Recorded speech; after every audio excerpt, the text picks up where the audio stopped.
Los Zetas, el grupo criminal conocido por su crueldad, vive una guerra intestina, de acuerdo con analistas y autoridades.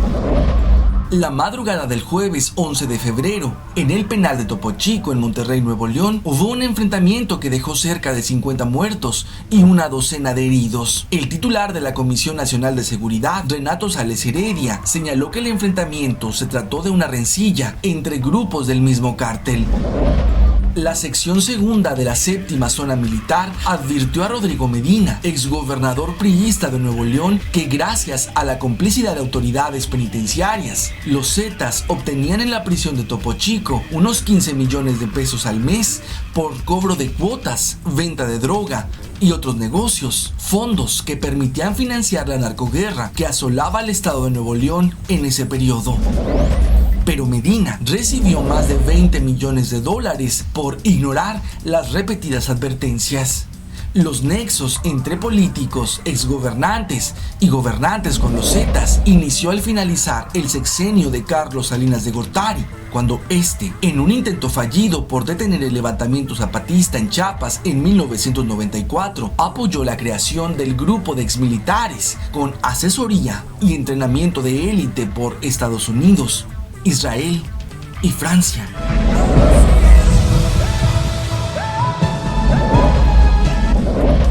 La comunidad de Allende en Coahuila fue escenario de una tragedia que enlutó a decenas de familias. 400 personas fueron asesinadas como parte de una venganza de los Zetas. Es tal la crueldad con la que operan que utilizaron una red de hornos para encubrir el exterminio masivo y sistemático de personas inocentes durante el periodo que abarca de 2011 a 2013.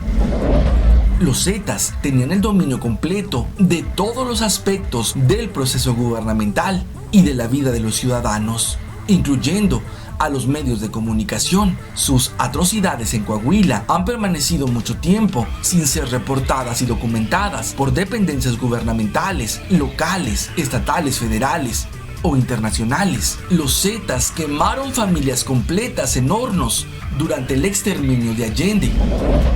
Algunos medios como Al Jazeera América y San Antonio Express News han informado sobre las desapariciones. Sin embargo, el control completo que los Zetas tienen de la prisión de Piedras Negras ha sido en gran parte ignorada, hasta el punto de que llevaron a cientos de personas a la prisión para torturarlas, asesinarlas e incinerarlas. En un rancho cercano, los Zetas usaron hornos para incinerar los restos humanos. Fue allanado por las autoridades de Coahuila en 2013, cuando el gobierno comenzó a examinar el caso. Las autoridades encontraron no solo hornos, sino también cenizas y fragmentos de huesos de las víctimas. Un año antes, los Zetas tuvieron una pelea con el exgobernador Humberto Moreira, quien ha sido señalado como cómplice de la organización durante su gobierno al solapar el trasiego de drogas. La ruptura derivó en el asesinato de su hijo en venganza por la muerte de un pariente cercano de Treviño Morales. Eso sucedió cuando el actual gobernador de Coahuila, Rubén Moreira Valdés, decidió encarar a los Zetas. La nueva postura de Coahuila consistió en la creación de una unidad especial de la policía como los Gates. Ese grupo fue creado para erradicar a los Zetas. La de los Zetas no es la historia clásica de una privatización de la industria de la protección. Los Zetas no pasaron de ejercer la protección desde instancias públicas a hacerlo de manera privada. Su trayectoria vital ha sido bastante más compleja. Tampoco puede decirse que los Zetas hayan sido unos narcos en sentido estricto. Aunque realizaron algunas transacciones con drogas por cuenta propia, su función dentro de una organización empresarial de drogas no era la de comprar y vender sustancias ilegales. Solo su acceso fácil a la mercancía les permitía realizar operaciones de escala menor, pero su desconocimiento de grandes clientes y proveedores de la infraestructura en general les impidió convertirse en una empresa autónoma de drogas, unos narcos en toda regla. Los Zetas fueron, sobre todo, una cooperativa de la violencia. En un principio prestaban sus servicios al Estado, formaron parte de los grupos especializados del ejército. Entre 1999 y 2000, en diversas tandas, cambiaron de cliente y pasaron a vender sus servicios a un empresario privado de drogas, Osiel Cárdenas Guillén. No había muchas diferencias entre el tipo de servicios que prestaron primero para el Estado y más tarde para Cárdenas Guillén. Los inconvenientes de este mononxonio lo percibieron en toda su intensidad los Zetas en marzo de 2003, a raíz de la detención de Cárdenas Guillén. Su reacción estratégica a la pérdida del patrón fue una intensificación de una actividad que les había proporcionado ingresos marginales desde 2001. Aceleraron el ritmo de recaudación de impuestos entre pequeños delincuentes de Nuevo Laredo. Una nueva remesa de requerimientos fiscales fue recibida por un grupo cada vez más extenso de individuos y grupos que se mueven en el terreno de la ilegalidad, desde transportistas y pequeños vendedores de drogas hasta apostadores ilegales, prostíbulos y contrabandistas de todo pelaje. Tiempo después, los Zetas entraron en conflicto con los policías municipales, aduanales y estatales que dominaban el negocio de la protección. Comenzaron por vender protección en actividades notoriamente ilegales como la venta de drogas o el contrabando, y continuaron en rubros cuya catalogación legal es cuanto menos difusa, como las salas de masaje y los bares, sometidos a cuantiosos y jugosos controles. El último paso, la venta de protección a negocios legales, en especial los vendedores de autos. La inmovilidad física de los negocios facilita su trabajo, los hace presas fáciles para las represalias. Los Zetas pasaron de ser un grupo de 40 sicarios reclutados por el entonces capo del narcotráfico, Osiel Cárdenas, entre desertores de cuerpos de élite del ejército, para constituirse en un cártel en sí mismo, con miles de integrantes y uno de los más violentos.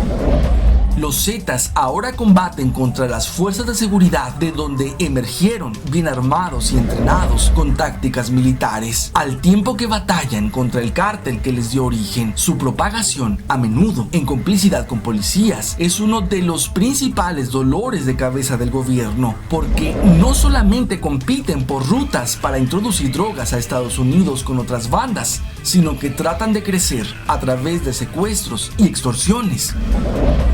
Según especialistas, los Zetas utilizan tácticas de contrainsurgencia aprendidas por sus miembros originales en escuelas militares de Estados Unidos, combinadas con el reclutamiento de violentas pandillas locales que aterrorizan a poblaciones enteras, donde cobran cuotas por protección.